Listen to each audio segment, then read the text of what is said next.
The night before the race smelled of gasoline and wet metal. Empty stands, rare streetlights, the wind chasing plastic bags across the asphalt like white dogs. He stood by the pit box, staring at her, the car with a bad biography. A black body, matte like a raven's wing. On the nose, a narrow crack under the lacquer, like a scar on a lip. They called her the Scythe. Rumor had it she was built from the bones of another car, the very one that once spun out at the exit of a high-speed curve and slammed into the concrete. Behind the wheel back then had been the idol of that era. His name was everywhere now, on posters, on caps, tattooed across strangers' backs. He never made it to the finish. His lap still hung in the air, like an unfinished sentence. The boy ran his palm across the cold hood. Goosebumps rose on his skin. He was still too young to believe in bad omens, but stubborn enough to try them on for size. "You ready?" The voice of Lika, the mechanic. Her tone steady, but her eyes anxious. Grease on her cheeks, hair pulled back in a tight ponytail. She handed him the helmet. "I've been waiting for this." He slid into the cockpit. The belts crushed his chest until it hurt, a familiar pain oddly calming. Silence in the headset. Summer hummed above the track. The warm night held its breath. First ignition. The engine awoke as if from the depths. A low bass rolled under his skin, up his spine, into his skull. And then, a brief, trembling ripple in the speakers. Not a sound. A word. Again. He blinked. Glanced at Lika through the visor. She hadn't heard a thing. She raised her thumb, all clear. Pittsburgh Lane emptied. The green light glowed cold and distant. Out on the formation lap, rows of lamps stretched out like beads on a rosary. His hands on the wheel felt foreign, yet obedient. The scythe responded instantly, sharply, like a beast released from its cage. On the straight, he teased the gas pedal. The car surged forward without a stutter. No lag, no hesitation, as if the engine already knew his thoughts. Entering the curve, he brushed the brake, and the pedal pulsed back. Not the usual vibration, but a rhythm, almost a heartbeat.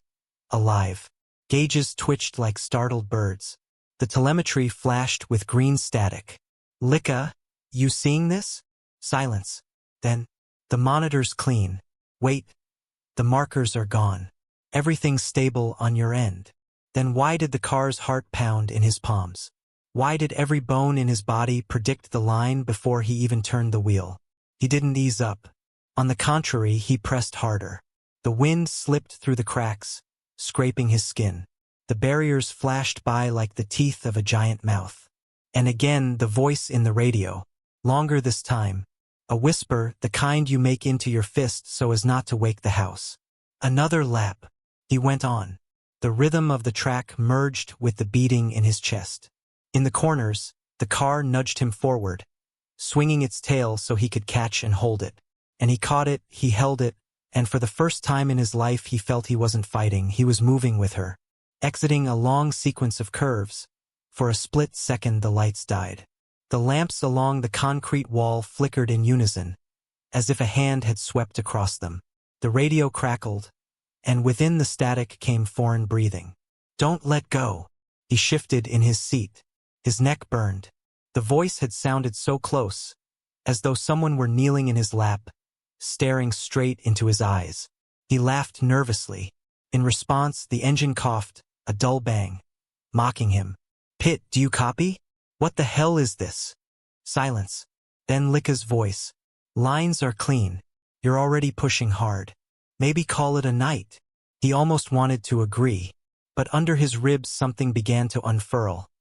Not excitement, no, but hunger, like waiting in the dark until your eyes finally adjust. He suddenly felt the track itself shifting, reshaping, corners sliding a hair further away, braking zones whispering, "Not yet." The car began choosing its own lines, avoiding bumps he didn't even remember. Everything fell into place with obscene perfection. And at that exact moment, the brake pedal collapsed. Gone. A single second stretched into eternity. Concrete curve ahead, blunt and merciless. The barrier staring without pity. His hands did the impossible. Further left, more left, gas, release, gas again. The scythe tipped onto the edge, sparks sprang like startled swallows from under the chassis. The wheel tore from his grip, but softly, the car straightened itself. He hit the brakes again. Too late, already past. And they were back, as if nothing had happened. Sweat dripped down his collar. His throat dry as sand. Licka, brakes cut out and came back.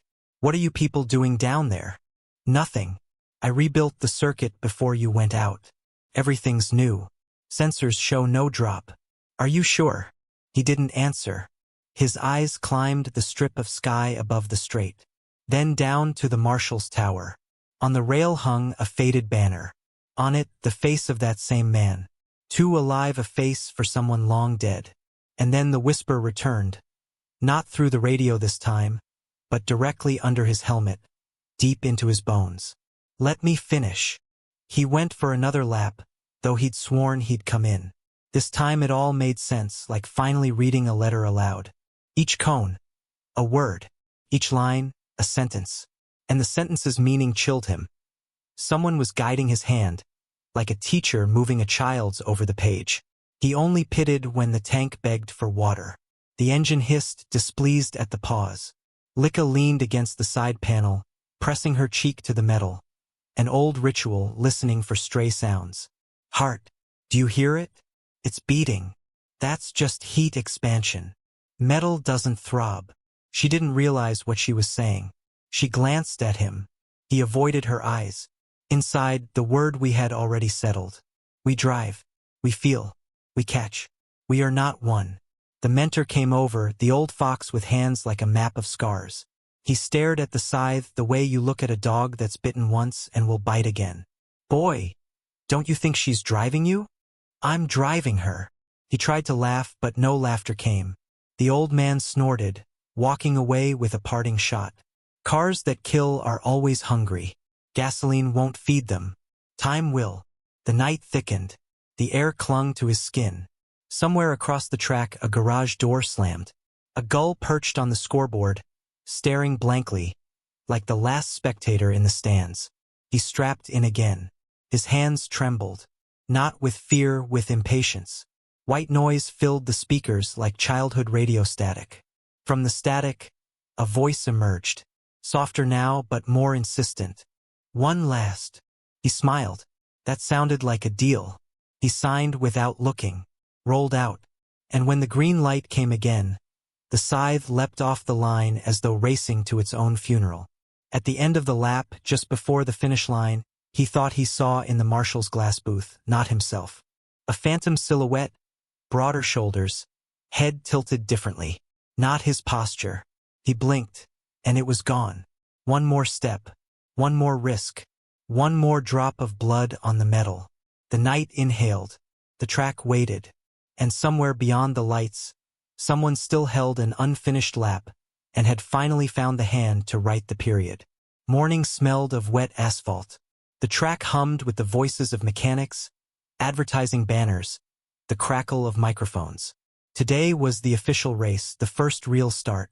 For him, it was a chance to prove himself. For the others, a test to see whether the rookie could stand the pressure. He walked toward the pit box, hearing whispers behind his back. That lunatic took the scythe. He won't last long. He didn't turn, as if every word had already been spoken somewhere before. Licka was waiting for him by the car. She looked at him as though trying to see under his skin, to spot what had changed. Did you even sleep? Enough. I'm serious. After last night you were white as death. I've got myself under control. She averted her eyes, but her lips pressed into a thin line. The starting grid buzzed. Engines drowned out everything, even his own thoughts. When the red light came on, he felt the car tense its muscles, ready to leap. Green, and the scythe sprang forward as if it had been waiting a century. First corner. He thought he'd hesitated, but the car jerked ahead, as though someone else had reacted before him. Mirrors flashed. Behind him, a tail of colorful bodies. Ahead, a straight line taut as string. In the headset, breathing, harsh, ragged, like that of a hunted animal. Gas. He didn't answer. He pressed deeper. Laps blurred into one. He barely noticed passing 2 cars, then another. The crowd roared, but he heard only the engine. Again that strange pattern. In every corner the car hinted at the line, pulled speed out of him he didn't know he had. On the 6th lap the impossible happened. In the far bend of the track he saw a ghost car, a transparent silhouette shimmering in the heat. It ran ahead of him on the perfect trajectory. He blinked, gone. But his hands still steered the scythe into the path where the shadow had just dived. Lika screamed over the radio, "You're taking it too sharp. Ease up." He rasped back, "I can't." Then the engine pounded low, like a heart punching through a wall. A red light lit on the panel, no oil pressure. At this speed it meant death. But the car didn't slow. It held, as if fueled by something else, something invisible pumping blood through its veins. Out onto the straight, a lurch. The car nearly lost contact with the track, sliding sideways, grazing the barrier by centimeters. One more instant and he'd be gone. But the wheel corrected itself. He understood. This wasn't luck. He was being led. The finish, 3rd place. For a rookie, a sensation. The crowd screamed. Cameras caught his smile. But he couldn't breathe. Inside was only emptiness, as though it hadn't been his victory. Back in the pit box, Lika grabbed his hand. "What the hell was that? You almost killed yourself. Did the brakes fail again? The oil? What?" He looked at her in silence. If he told the truth, she'd leave. If he lied, he'd be left alone with the car. The old mentor intervened. "You saw him, didn't you?" "Who?" "The one who drove the scythe before. I was there that race. I saw him hit the concrete. Since then this car's been looking for a driver to finish the lap." The hero frowned. "So it's just a legend." "No, boy. It's hunger. And if you feed it, it won't stop." That evening, when the track was empty, he stayed alone in the garage. The car cooled, metal creaking as if shifting in its sleep. He sat in the cockpit, laid his hands on the wheel, and felt a heartbeat. Not his. Another. The voice returned. "We're almost there." He closed his eyes. Behind them, once again, the vision flared. The ghost car running ahead, never letting him be first. And he knew until he overtook the dead, he would never be himself. But to beat the dead, he would have to risk the living. And the thought felt strangely right. The sky that morning was heavy with clouds. The wind swept dust across the track, and the grandstands roared even before the start. Today would be a full lineup. 20 cars, bright, painted like parade soldiers. Among them the scythe, black, alien, like a raven among parrots. He sat in the cockpit.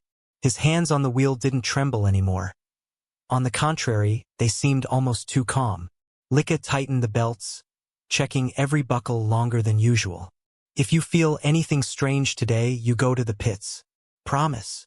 He looked at her and smiled. "You know I don't know how to back down." Green light. The roar was like an avalanche. The column of cars burst forward. The first turns went clean, but inside he felt something uncanny. As if the track itself had expanded, bigger than yesterday. Each corner offered more room than before. On the 3rd lap he saw it again. The ghost car ahead. But this time sharper, denser, almost a flesh. The same livery the legend had once carried. The same flawless lines, drawn with a ruler. He pressed the gas. The scythe howled, eager for the chase. They lunged after the phantom. In the headset, heavy breathing, fragments of words. "Catch, faster, more." He hurled the car into the turn at insane speed. Tires shrieked, the engine groaned, but it held. The ghost pulled away, and that only drove him harder. On the 6th lap, disaster struck. Just before a bend, the brake pedal sank into emptiness. This time for real, nothing beneath his foot, the car barreling straight toward concrete. A second stretched like a blade. He saw the barrier, camera flashes, the white faces of spectators.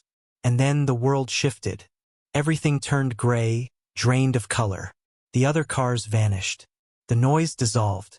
There was only him and the scythe, hurtling into the wall. In the mirror, a face. Not his own. A stranger's, yet familiar from old photos. The dead champion sat in the cockpit where no passenger could be, staring straight into his eyes. You want to be the best? Prove it. The wheel jerked itself. The car skidded, scraping sparks off the concrete, but didn't crash. Black smoke filled the cabin, the stench of burnt rubber. And then he truly saw him. Not a reflection, not a shade.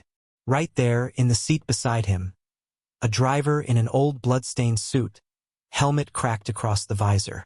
The face behind it both young and dead. You must finish my lap, he screamed. Get out. This is my race. But his voice drowned in the engine's roar. The car drove itself, alive, disobedient. Ahead, the phantom bowled again. He realized, if he didn't overtake it now, he would be a passenger forever. Summoning everything he had, he wrenched the wheel, forcing into the corner at the edge of physics. His body slammed to the side, eyes tearing, heart pounding. And suddenly, he was alongside the shadow, just a hair's breadth away. Two engines merged into one sound. Exiting the bend, the ghost vanished. The car sighed with relief. He shot onto the straight, uncrashed impossibly. But the finish wasn't his. The spin had cost him. He crossed the line 10th. Still, the stands erupted. He had survived where others were usually marked with crosses. Back in the box, Lika ripped off his helmet. You're insane. Did you see what happened? He barely breathed, his eyes empty. I saw him. The mentor stood aside, smoking, never looking away from the scythe. Now you understand, boy? He won't let you go. Not until you've given him everything. For the first time, he didn't argue. Because he knew the car no longer belonged to him. It had chosen him only as an instrument. That night, he returned to the pit alone. The track lay dark, floodlights off. The car stood waiting. The cabin still reeked of smoke and of something sweet, alien. He climbed in, laid his hands on the wheel. And in the silence, he heard it clearly. We're together. Until the end. The day of the final was brittle as glass. The air was sharp, transparent to the point of ringing. The grandstands pulsed as one giant heart. The smell of heat and rubber clung everywhere. Loudspeakers carried voices, but he didn't hear them. He listened to something else. The scythe stood under the sun like a black void, swallowing the light. Lika fastened the belts more carefully than ever. Her fingers trembled, though she pretended they didn't. If he takes over again, you leave. Promise. I won't leave. Then come back. Alive. She turned away. Salt streaked her cheeks, not sweat. He pretended not to notice. The old mentor loomed, looking down at him. The lap must be closed. But don't forget the cost. I've already paid. No. That was just the down payment. The starting grid lay before him like a ruler of fate. The red light hung for eternity. Then green, and the pack tore apart into streams. He took the first turns cautiously. His hands didn't fight the wheel, they listened. Inside silence, thick as honey. No whisper, no breathing, no familiar more. For a heartbeat he panicked at the emptiness. Then realized they were waiting, giving him the choice. On the third lap the shadow appeared. Not transparent now, solid, warm, almost alive. It led the line ahead, perfect as a tightrope. He gave chase. The scythe lunged like a beast catching scent of blood. In the headset, crackle. Then one word, finally without static. Now. He hurled the car into the corner so deep that his vision blackened. The ghost was there, half a length ahead. Nose to nose. No space between them. His breath came in short, icy bursts. The scythe clawed the air with its tires. Hold. He held. On exit, the ghost yielded. Not shattered, simply stepped aside, like an elder brother conceding that the younger had grown. The stands exploded like alarms. He didn't hear. He only felt something snap deep in the engine. A hidden spring released. Something let go. From then on it was rhythm, a prayer. Corner, straight. Straight, corner. The world narrowed to white lines and black asphalt. He was no hero, no boy, no rookie. He was a conduit, a bridge between the living and what still clung to them. The last lap came like cold water to the face.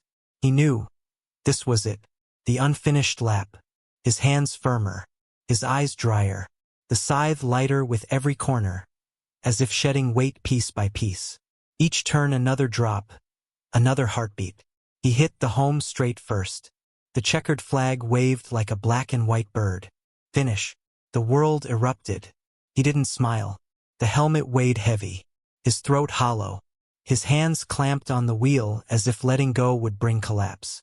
They dragged him out. Microphones jabbed, flashes seared. Lika clung to him, forehead pressed to his helmet, whispering thanks or curses. He couldn't tell. The old man nodded, as if it had always been destined.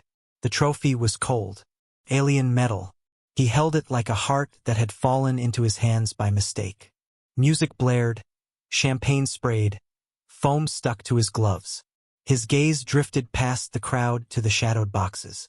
There, on the marshal's tower, where no one should be, stood a figure. Helmet under its arm, hands by its sides. Face blank, eyes calm. Nodded once. Not solemn, human. Then dissolved like smoke in the wind. In his radio, a tiny pause. And a breath. Not his. Silence. That night he returned to the box. Only Lika and the old man waited. Lika held a fuel can. The old man a box of matches. Neither asked why. They already knew. "This is madness," Lika whispered, handing him the can. "It's the price," the old man said, averting his eyes. He stroked the car's flank. The paint was cold, though the day had been hot. The scythe stayed quiet. No pulse, no words, only the faint crackle of cooling steel, like after a storm. "You did it," he murmured to the emptiness. "We did it." Lika stepped aside. He opened the tank, poured.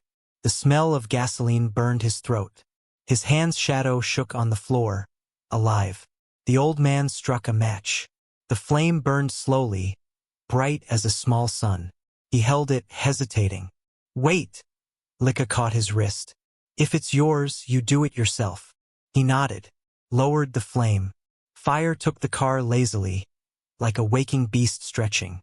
First under the hood, then along the sides, then all at once. The paint wrinkled, tires wept. The air turned sweet and bitter. Flames licked the scar on the nose where the crack had been. The scar vanished. He stood until the heat bit through his suit. Lika pulled him back. The old man covered his mouth. Somewhere alarms wailed, but here in the heart of it, silence. Like a church. When it ended, the scythe was a blackened ribcage. Warmth radiated long, like memory. "Tomorrow it all starts again," Lika murmured to the floor. "The team, the contracts, the press." "No." The word came lightly, surprisingly light. "Where will you go?" she asked. "Home. To myself." "You'll throw away your career. At its peak. Exactly now. Before I start living someone else's life." The old man stared into the night beyond the gates. For a long time, then nodded. "Then you really are the best. Because you know when to stop." They stepped into the night. Beyond the fence, the city spread like a sea. Distant windows, rare headlights, a dog barking at nothing near the guardhouse. He suddenly noticed how easily he breathed. As if armor he'd mistaken for skin had been stripped away. His phone buzzed. Contracts, interviews, money, fame. He switched it off. Set it on the lip of a trash bin. It didn't fall. Just lay there, a small alien object. Lika gripped his hand. Her fingers cold but strong. "Will you come back?" "I don't know." "Then just be." They walked along the fence. Above the track, darkness. On the marshal's tower, metal gleamed faintly in silver. He thought he heard another breath. Or the wind. Or his own heart. It didn't matter. He looked back at the blackened skeleton. No whisper. No pulse. No voice. Silence. The right kind. The victory remained on the scoreboard. The car in ashes. He in between. And that was the honest price. A year passed so quietly that at times he felt like a stranger to himself. No starts, no grandstands, no roar of engines. Only the city, its narrow streets, and work that had no smell of gasoline. He lived an ordinary life. Morning coffee, the commute to the office, evenings with friends who had long stopped asking about racing.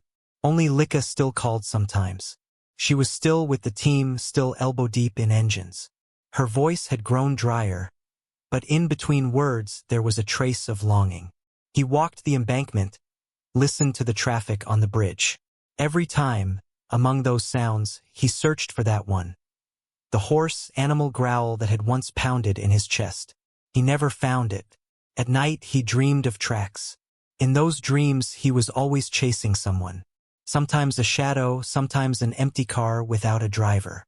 Sometimes himself, only a little faster, a little braver. He woke drenched in sweat, his heart hammering like at the start line. One evening a letter arrived. A plain paper envelope in the mailbox. No signature. Inside, a photograph. Him on the podium with the trophy the day he won and burned the car. On the back, a single line. "You think that was the end? That was only the middle." He sat a long time with the photograph in his hands. His fingers went numb. The next day he drove out of town, to the old track where it had all begun. Silence there. Grass had split the asphalt. The stands rusted like a forgotten ship. He walked along the straight, counted his steps. At the place of that fateful corner he stopped. With his eyes closed he listened. Not an engine, not a whisper. A beat, steady, measured, like a heart. Maybe his own, maybe not. "I'm free," he said into the emptiness. The silence answered with the breath of wind. But deep under his ribs, another voice stirred. Not words yet, not commands. Just a call. That hunger you can't hide from. He opened his eyes. And for the first time in a year he wasn't thinking of how it had ended. He was thinking of how it might begin again. A year hadn't erased the traces, it had polished them. Inside, everything had grown smooth, like a pebble the sea had rolled along the bottom for too long. He woke before the alarm without anxiety. Drank bitter coffee. Looked out the window where morning hadn't yet decided if it would be sunny. And suddenly realized he could come back. Not to that race of blood and whispers, but to the one where the road was like a prayer. He drove to the old industrial zone where, on weekends, others like him gathered. Not stars, not faces from billboards. Just people with jobs and simple cars. The air smelled not of glory, but of honest oil. Lika met him at the gate. Jacket open, keys on a ring. A shadow of a smile she kept on a leash. Decided to look? Decided to remember. No fanfare. No fanfare. She led him past a row of cars. Colorful patches, dented bumpers, homemade stickers. Choose with your eyes. If your eyes agree, your hands will follow. He stopped at an unremarkable one. Gray body, a faint dent on the hood, as if someone had once leaned into it with their forehead. No legends, no borrowed histories. A blank page. He sat inside. The cabin smelled of dust and ragcloth. The wheel was plain, not one demanding worship. He tapped the gas pedal, and in reply came no howl, no plea, no order. Just sound. Honest. Lika leaned into the window. Well, it breathes. That's already a lot. They drove a small loop around the warehouses. The asphalt was rough, scarred orange from the rains. He went carefully, like walking on thin ice. The car answered without surprises. No jolts from beneath. No whispers in the headset. Just silence, warm, alive. On the second lap he grew bolder. Braked later. Entered deeper into the turn. Felt the body dip onto the outside wheels. Predictable. Readable. And from that predictability, lightness rose inside him. Like when the sun finally slips from behind a building. At the makeshift pit stop, Lika handed him a bottle of water. "You're smiling. I'm driving. Not the same thing. Today it is." She nodded, as if it were the most natural truth. "Want a set? We'll mark some cones. No timing, no scoreboard. Just feeling." He wanted. Not for records. For himself. The cones looked silly, pink, like children's beach towers. He weaved through them, and at some point he slipped into rhythm. His body, not his mind, led the way, muscles and tendons knowing faster than thought. One arc, then another, then a third. The car spoke in vibration, not voice. and he understood that language without words. An old man appeared on the lot. The same one. No uniform, no cap, just a worn sweater held together by stubborn threads. He watched silently, long, without interrupting. "Not bad. Not bad," he echoed, and in that word was more happiness than in any applause. The old man folded his arms. "So you're back. A little. How much is a little?" "Just enough to drive, not to burn." The man didn't smile, but the lines around his eyes softened. "Then now you're ready for the real race." He didn't mean the championship. He meant the inner one, the one that starts and ends in the chest. Lika laid her tools on a clean rag.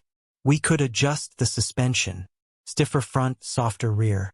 You like when it nods at the entry. I trust your hands." Trust is better fuel than any gasoline. The day flowed. He drove short stints. Drank water. Breathed. Sometimes just sat in the car, listening to it cool. And every time thought, this is how it should be. By evening, a small race gathered. Not a show, not a slaughter. 10 cars and people smiling with their eyes. The start, no fireworks. Just a raised hand and a quiet go. He lined up third. Ahead, a red coupe with a rattling exhaust. To the left, a white hatchback with a round number on the door, like in old films. He inhaled deeply. Inside, quiet. No ghosts. No commands. Start. The cars leapt like boats shoved into water. He didn't stomp the gas, he placed his foot where it belonged. The red coupe edged ahead. The white hatch held beside him. He caught the moment when grip and thrust balanced, shifted the weight. The car thanked him with a subtle smile in the suspension. First corner. He didn't fight it. He accepted it. A little wider to see further. A little later to exit smoother. On the way out he glimpsed the white car in the periphery and let it through, though he could have blocked. Not out of duty. Because the air in his lungs mattered more than anyone's opinion. Lap after lap he built a house inside himself. A room was the straight. A window the apex. A door his own yes. And when, mid-race, someone spun into dust, he felt no gloating or fear. Only gratitude, that his path today was without thunder. By the end he was third. And unlike that distant day, it wasn't just third. It was exactly what his heart needed. He took off the helmet and simply breathed. Lika came up, hand on the roof. "Well, like after a sauna. All the steam out? Only the right kind left." The old man shuffled closer, feet scuffing. "Look," he nodded to the pink sky. "First evening in years, the track looks beautiful, not predatory. Because we stopped biting it. Because you stopped biting yourself." They sat on the concrete curb. Cars quieted one by one, like birds settling on branches at dusk. The air smelled not of fumes, but of warmth. Nearby a boy rolled a toy car along the asphalt, pressing it with a finger to mimic acceleration. "That's you," Lika nodded at the child. "And that's me. Let it stay that way." He smiled. Not the broad grin of a poster face, but the kind that comes when things are right. He remembered everything. The black body, the scar under lacquer, whispers in the radio, the fire, walking away from the peak by his own will, and suddenly realized those memories no longer burned. They simply glowed, like lamps along a twilight road you already walk steadily. Before leaving he stopped at a small memorial wall near the hangar. Drivers left stickers here, old numbers, gloves with Velcro worn away. On the wall hung a photo of the man he had once overtaken after death. Yellowed, its corners dark. He pulled from his pocket a strip of tape and fastened a tiny black and white flag. Not as a challenge, as gratitude. "Thank you," he whispered. Not to the photo, to what he had learned, to the self who had survived. No reply came, and that was right. By the time they rolled the car into the garage, the sky was dark. A bulb overhead glowed honey. The old man locked the gate, the bolt clattering like an old cat. "You coming tomorrow?" Lika asked, looking at him not as a racer but as a man. "Tomorrow I've got work." "And the day after?" "The day after I'll come." He walked to the gates, each step not away but toward. The cool air carried something of childhood. When after a long day you go home knowing you're tired in the right way. His phone buzzed again. An invitation to commentate at a big series. Good money, bright names, lights of the stage. He glanced, smirked, typed short, "Thanks, not now," pressed send, and felt it wasn't rejection of life. It was agreement with himself. At the exit the old man called out, "Boy!" He turned. "If ever you feel that hunger again, the one you can't name, don't run. Feed it a little. Small laps. In sunlight. Among your own. I understand. And don't forget to breathe." "I won't." They smiled at each other. Two people for whom speed was no longer about death or glory, but about the silence between inhale and exhale. On the drive home he opened the windows. The city buzzed like a river. Every traffic light was a small start. Every corner a small grace. He didn't rush, but he didn't drag either. At a crosswalk a dog trotted across, turned, wagged its tail as if waving a flag. At home he set the helmet on the table. Not as a trophy, as an object that knew his forehead better than any mirror. Gloves beside it. The kettle hissed. Steam rose from the cup. He sat by the window and listened to the night cars running their little races through empty streets. He smiled again, just for himself. Sleep came quickly, dreamless. No wet sheets, no jolts. Just silence, from which morning grew smooth. In the morning he woke before the alarm. Drank bitter coffee. The sun had already chosen to shine. He picked up his keys. They jingled the same as always. That music had no mystique anymore. But it was his. He stepped outside. The air smelled of fresh bread and bus rubber. In the lot the car dozed like a cat on a windowsill. He stroked the warm fender and whispered wordlessly. He didn't need steel to answer. He'd know if something went wrong. The road to the industrial zone was short. At the light he caught himself not searching for ghosts, but for a clean line into the yard. And found it. At the gate Lika waved quietly. The old man sat on a folding chair, sipping from a thermos. The day began the way it should. He checked tire pressure. Not for lap time, for the feel of the ground. Lika handed him a marker. "Sign somewhere. For luck." "You don't sign for luck. Then for memory. Memory belongs in the heart." She smiled. "You don't need rituals anymore. I need honesty." He put on the helmet. No rush. Buckled the belt.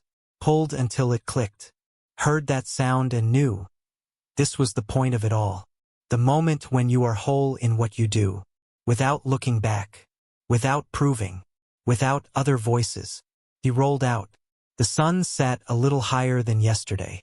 Shadows shorter. Air warmer. The first lap was unhurried. Like greeting a home after a long road. The second, attentive. The third, joyful. By the fourth he slipped into that quiet flow where every yes balanced every no. Where he was no longer fighting the world. If someone had shown him a scoreboard now, he wouldn't have looked. If someone had offered a contract, he would have smiled and said honestly, maybe someday. Not from fear, but because he had found what he was born for. The road you can drive without losing yourself. The conclusion came not like fanfare, but like a sigh. The track unwound like a ball of yarn, smooth at last. The car cooled like breath after running. Friends patted his shoulder, not for time but for being there. Lika's gaze softened. Her chest had finally found its steady metronome. The old man tapped his temple. "Remember?" He nodded, remembered, and that was all. No grand speech, no loud promises. He simply drove, sometimes, as much as needed, into the light, into himself, with those he trusted. At night, closing his eyes, there was no whisper, only a steady line, enough to call it life. If the story touched you and you want more, stay with us. Subscribe, leave a like, so you don't miss the moment when the next story knocks at your door. And in the comments, write a single word, the one that stayed with you today. From that word, our next story may begin.